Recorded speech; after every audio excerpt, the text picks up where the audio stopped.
Hi dears, Kunjappi സീരീസിലേക്ക് എല്ലാവർക്കും സ്വാഗതം. അപ്പോൾ ഇന്ന് ഞാൻ ഉണ്ടാക്കാൻ പോകുന്നത് ഒരു ഹോം മെയ്ഡ് പിസ്സയാണ് കേട്ടോ. കുട്ടികൾക്ക് എല്ലാം ഒരുപോലെ ഇഷ്ടപ്പെടുന്നതാണ്. അപ്പോൾ അതിന് വേണ്ടിയിട്ട് വേണ്ടത് ഒരു 1/2 കപ്പ് മൈദ, പിന്നീട് വേണ്ടുന്നത് ഒരു 1/4 കപ്പ് അരിപ്പൊടി.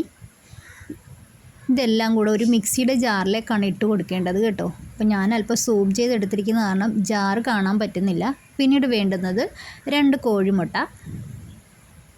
കോഴിമുട്ടയും പൊട്ടിച്ച് ആ ജാറിലേക്ക് ഒഴിക്കുക. പിന്നെ അതിലേക്ക് ഒരല്പം പാല് ചേർത്ത് കൊടുക്കണം കേട്ടോ. പിന്നെ ആവശ്യത്തിന് ഉപ്പ് കൂടി അതിലേക്ക് ഇട്ട് കൊടുക്കുക. ഇതെല്ലാം കൂടി ഒന്ന് മിക്സ് ചെയ്ത് അരച്ചെടുക്കുക. പിന്നീട് വേണ്ടുന്നത് അല്പം നെയ്യ്, ചീസ്, നിങ്ങൾക്ക് ഇഷ്ടമുള്ള ഐറ്റംസ് എന്താണെങ്കിലും ഉപയോഗിക്കാം കേട്ടോ. പിന്നീട് ഒരു മീഡിയം സൈസ് തക്കാളി ഇതുപോലെ റൗണ്ട് ഷേപ്പിൽ കട്ട് ചെയ്തെടുക്കണം കേട്ടോ. അപ്പോൾ അത് കട്ട് ചെയ്ത് മാറ്റി വയ്ക്കുക. പിന്നീട് പാൻ നല്ലപോലെ ചൂടായി വരുമ്പോഴത്തേക്ക് നെയ്യ് അതിലേക്ക് ഒഴിച്ചു കൊടുക്കണം. അപ്പോൾ നമുക്ക് പിസ്സ വേണമെന്ന് പറഞ്ഞ് കുട്ടികൾ ബഹളം വയ്ക്കുമ്പോൾ നമുക്ക് വെറും 5 മിനിറ്റ് കൊണ്ട് ഇത് ഉണ്ടാക്കി അവർക്ക് കൊടുക്കാം കേട്ടോ. അവർക്ക് ഒരുപാട് ഇഷ്ടമാകുന്ന ഒരു ഐറ്റമാണ്. കുട്ടികൾക്കും മുതിർന്നവർക്കും എല്ലാവർക്കും ഒരുപോലെ ഇഷ്ടപ്പെടും. പാൻ ചൂടായി കഴിയുമ്പോൾ ഇതുപോലെ നമ്മൾ അരച്ച് വെച്ചിരിക്കുന്ന ഐറ്റം അതുപോലെ അങ്ങോട്ട് ഒഴിച്ചു കൊടുക്കുക. ഒഴിച്ചു കൊടുത്തതിന് ശേഷം ഒന്ന് റൗണ്ട് ഷേപ്പിലൊന്ന് കറക്കി വെക്കുക കേട്ടോ.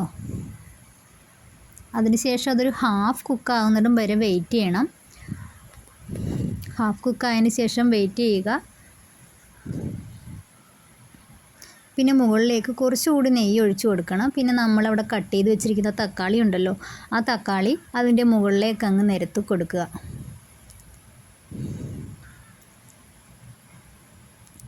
ക്യാപ്സിക്കം, മുളക്, അങ്ങനെ നിങ്ങൾക്ക് ഇഷ്ടമുള്ള എന്തോ ആണെങ്കിലും ഇതിൻ്റെ മുകളിൽ ഡെക്കറേറ്റ് ചെയ്യാം കേട്ടോ.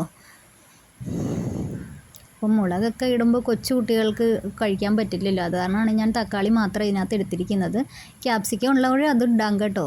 എൻ്റെ കയ്യിൽ ക്യാപ്സിക്കം ഇല്ലായിരുന്നു, അതുകൊണ്ടാണ് ഞാനിത് മാത്രം ഇട്ടത്. അപ്പോൾ അതിനുശേഷം മൂടി വെച്ച് വേവിക്കുക. അതേ സൂപ്പർ ടേസ്റ്റി ആയിട്ടുള്ള ഹോം മെയ്ഡ് പിസ്സ റെഡി ആയിട്ടുണ്ട്. ഞാൻ ഒന്ന് കഴിച്ച് നോക്കിയിട്ട് പറയാം. നല്ല സൂപ്പർ ടേസ്റ്റാണ് കേട്ടോ. പറയാൻ വയ്യ, കുട്ടികൾക്ക് എല്ലാവർക്കും ഇഷ്ടപ്പെടും. അപ്പോൾ കൊച്ചൂട്ടൻ എപ്പോഴും പറയും, അമ്മ ഇന്ന് പിസ്സ ഉണ്ടാക്കി താമേന്ന്. അപ്പോൾ അവന് ഭയങ്കര ഇഷ്ടമാണ് കേട്ടോ. അവന് സ്കൂൾ വിട്ട് വരുമ്പോഴും രാവിലെയൊക്കെ ഇത് ഉണ്ടാക്കി കൊടുക്കുന്ന ദിവസം ഭയങ്കര ഹാപ്പിയാണ്. അപ്പോൾ എല്ലാവർക്കും ഇന്നത്തെ വീഡിയോ ഇഷ്ടമായ ലൈക്ക് ചെയ്യുക, സബ്സ്ക്രൈബ് ചെയ്യാനും മറക്കരുത് കേട്ടോ. അപ്പോൾ ഇതുപോലുള്ള വീഡിയോസുമായിട്ട് ഇനിയും വരാം. Okay, bye.